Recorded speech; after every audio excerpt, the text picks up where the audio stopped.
ආයිබෝවන් මයි පුතාලා දුවලට ඔයාලව සාදරයෙන් පිළිගන්නවා මැත් ෂයින් ඇකඩමි වෙත.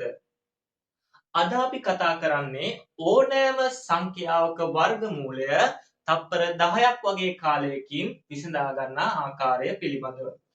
එතකොට මයි පුතාලා දුවලා දන්නවා ඔයාලගේ සිලබස් එකේ තියෙනවා වර්ගමූලය හොයන ප්‍රධාන ආකාර දෙකක්. පළවෙනි ක්‍රමය තමයි බෙදීමේ ක්‍රමය භාවිතයෙන් සංඛ්‍යාවක වර්ගමූලය සෙවීම සහ දෙවෙනි ක්‍රමේ පළමු සන්නිකර්ෂණය භාවිතයෙන් සංඛ්‍යාවක වර්ගමූලය සෙවීම. මං අද කියලා දෙනවා ඕනෑම සංඛ්‍යාවක වර්ගමූලය හොයන චූටි සරල කෙටි ක්‍රමයක් පිළිබඳව. හරි. මයි පුතාලා බලා ගන්න. අපි දන්නවා එකේ වර්ගමූලය කීයද? 1යි නේ. හතරේ වර්ගමූලය කීයද? 2යි.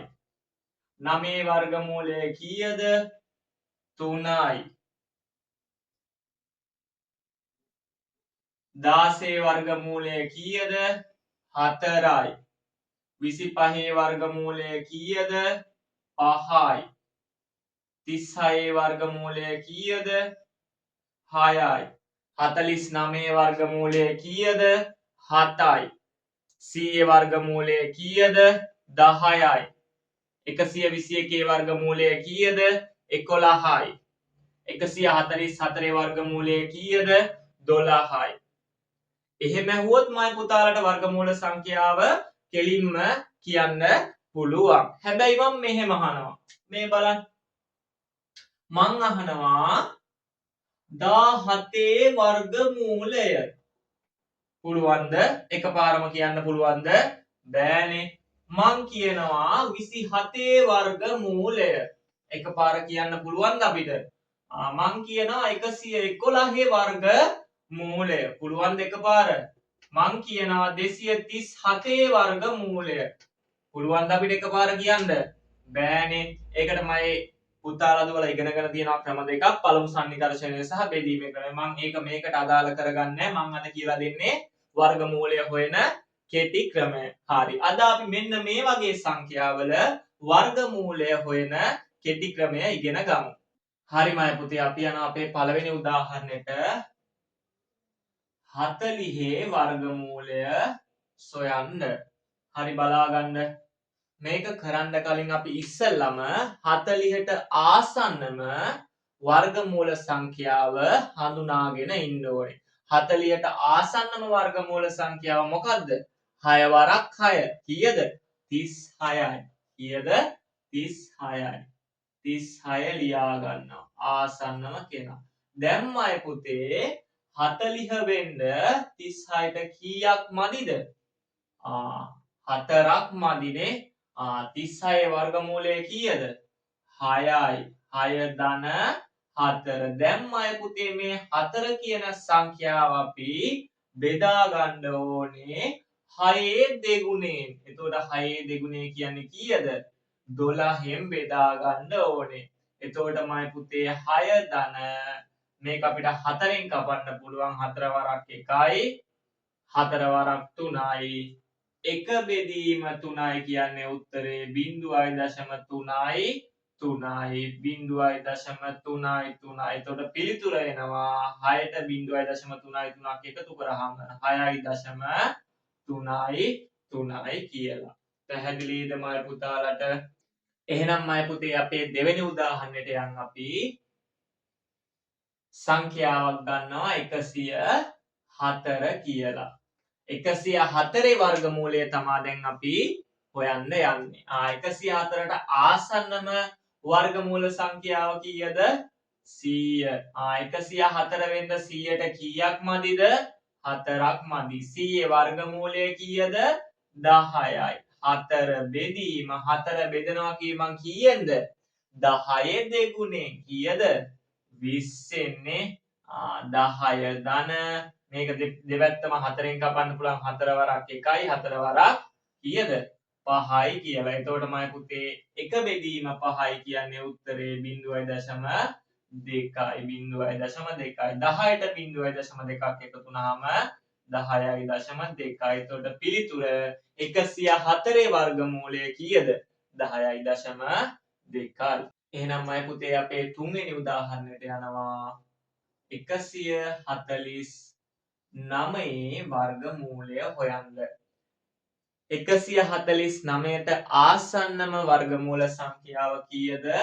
12 වරක් 12. 144 ධන 149 වෙන්න කීයක් මදිද? 5ක් මදීනේ. 144 කියන්නේ 12 වර්ගමූලය ධන 5 බෙදීම 5 බෙදන්නේ කීයෙන්ද? 12 දෙගුණයෙන්. 12 දෙගුණය කියන්නේ කීයද? 24න්. 5 24න් බෙදුවාම එතකොට එනවා 0.2 බිංදුවක්. එතකොට 12ට 0.2 බිංදුවක් එකතු කරාම කීයද උත්තරේ? 12.2 බිංදුවයි. එතකොට 149 වර්ගමූලයට පිළිතුරක් එනවා 12.2 බිංදුවයි කියලා. හරිම අය පුතේ අපේ හතරවෙනි උදාහරණය තමා 412 වර්ගමූලය. අපි දැන් හොයන්න යන්නේ 412 වර්ගමූලය. 412ට ආසන්නම වර්ගමූල සංඛ්‍යාව කීයද? මයි පුතාලා දන්නවා. 20 20න් ගුණනහම කීයද? 400යි. 412 වෙන්න කීයක් මදිද? කීයක්ද? 12ක් මදි. 400 වර්ගමූලය කීයද? 400 වර්ගමූලය කීයද? 400 වර්ගමූලය කීයද? 20යි. ධන 12 බෙදීම 20 දෙගුණේ කීයද? 40යි. 20 ධන දෙපැත්තම කපනවා කීයෙන්ද? 4න් කපමු 3යි. 4න් කපනවා කීයද? 10යි. 3 බෙදීම 10යි කියන්නේ උත්තරේ 0.3යි. 0.3යි. 20ට 0.3ක් එකතු වුණාම 20.3යි. එතකොට මම පුතේ අපිට අන්තිම පිළිතුර වශයෙන් 412 වර්ගමූලයට පිළිතුරක් ලැබෙනවා 20.3යි. බලන්න හරි ලේසියිනේ. තප්පර 10කටත් වඩා අවම කාලයක් තමයි මේ විදිහට වර්ගමූලය හොයන්න යන්නේ. මම පුතාලාට දැන් පැහැදිලි ඇති කියලා හිතනවා. හරි මම පුතේ දැන් අපි ඉලක්කම් 2 සංඛ්‍යාවක වර්ගමූලය හොයන්න කතා කරා. ඉලක්කම් 3 සංඛ්‍යාවක බලලා දැන් අපි ටිකක් ලොකු එකට යන්නේ. ඉලක්කම් 4ක වගේ එකට යන්න. අපේ 5 වෙනි උදාහරණේ 2575 වර්ගමූලය හොයමු. ඉලක්කම් 4 එකට යන්න. ලොක්ෙක් ගාවට යන්න. 2575 වර්ගමූලය හොයන්න යන්නේ. 2575ට ආසන්නම වර්ගමූල සංඛ්‍යාව කීයද? 2500 නේද මයි පුතේ? 2500 කියන්නේ 50 50න් ගුණ කරාම 2500යි. කීයක් මදිද 2575 වෙන්න? 75ක් මදිනේ. 2500 වර්ගමූලය කීයද? 50යි. ධන 75 බෙදීම 50යි දෙගුණේ කීයද? 100යි. 50 ධන දෙකම කපනවා කීයද? 25න් 25 වරක් 3යි. 25 වරක් කීයද? 4යි. බෙදීම 4යි කියන්නේ උත්තරේ කීයද? 0.75යි. එතකොට 50 ධන 0.75යි. අන්තිම උත්තරේ 50.75ක් එනවා.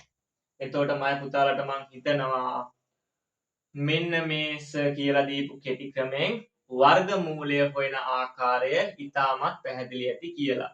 එහෙනම් මේ විදිහට ඉතාමත් අවම කාලයකින් ඕනෑම සංඛ්‍යාවක වර්ගමූලය අපිට එකපාරම ගණනය කරගන්න පුළුවන්. එහෙනම් තවත් වීඩියෝ එකකින් හමු වෙන බලාපොරොත්තු වෙමින් ඔයාලට සුබ දවසක්.